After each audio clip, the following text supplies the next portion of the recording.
शेतकऱ्याचा अचानक मृत्यू झाला। एक किंवा दोन अवयव निकामी झाल्यास त्या शेतकऱ्याच्या कुटुंबियांना राज्य सरकारकडून गोपीनाथ मुंडे शेतकरी अपघात सुरक्षा सानुग्रह अनुदान योजनेतून 2 लाखांपर्यंत अर्थसहाय्य मिळते।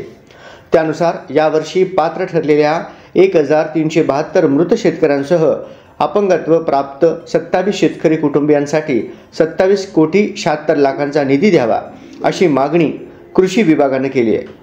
मात्र योजनेसाठी निधी नसल्याने त्या कुटुंबियांना मदत मिळालेली नाही। त्यात सोलापूर जिल्ह्यातील 158 शेतकरी कुटुंबीय आहेत।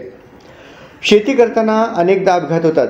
कधी वीज पडते, कधी पूर येतो, अतिवृष्टी होते, तर कधी सर्पदंश किंवा विंचूदंश होतो। याशिवाय विजेचा शॉक, रस्त्यावरील अपघात किंवा अन्य कोणत्याही कारणामुळे अपघात होऊ शकतो। यावेळी अनेक शेतकऱ्यांचा मृत्यू होतो किंवा कायमचे अपंगत्व येते। घरातील कर्त्या व्यक्तीला अपघात झाल्यास कुटुंबाचे उत्पन्नाचे साधन बंद होते आणि अडचणी येतात। अशा अपघातग्रस्त शेतकरी आणि त्यांच्या कुटुंबियांना आर्थिक मदत देण्यासाठी शासनाने गोपीनाथ मुंडे शेतकरी अपघात सुरक्षा सानुग्रह अनुदान योजना सुरू केली आहे। त्यानुसार गतवर्षी प्रस्ताव पाठविलेल्या शेतकरी कुटुंबियांना काही दिवसापूर्वी मदत मिळाली आहे, पण चालू वर्षातील शेतकरी कुटुंबियांना सरकारकडून निधी मिळालेला नाही।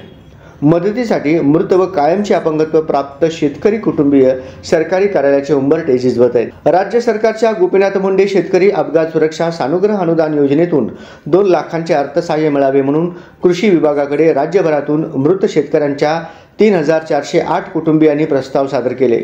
त्यात 13 जिल्ह्यांमधून सर्वाधिक प्रस्ताव प्राप्त झाले होते। सोलापूर जिल्ह्यातून 158, नाशिकमधून 143, अहिल्यानगरमधून 145, पुण्यातून 131, जालन्यातून 280, साताऱ्यातून 154, सांगलीतून 169, कोल्हापूरमधून 201, छत्रपती संभाजीनगरातून 217, बीडमधून 221, नांदेडमधून 171, बुलढाण्यातून 103 आणि चंद्रपूरमधील 121 शेतकरी कुटुंबांचा त्यात समावेश आहे। योजनेची यंदाची राज्याची सद्यस्थिती थोडक्यात जाणून घेऊया। मृत शेतकरी कुटुंबांचे प्रस्ताव 3408, पडताळणीअंती पात्र प्रस्ताव आहेत 1372, अपंगत्वाचे एकूण प्रस्ताव 64, तर पात्र ठरलेले प्रस्ताव आहेत 27 आणि यासाठी निधीची मागणी आहे 27.76 कोटी एवढी।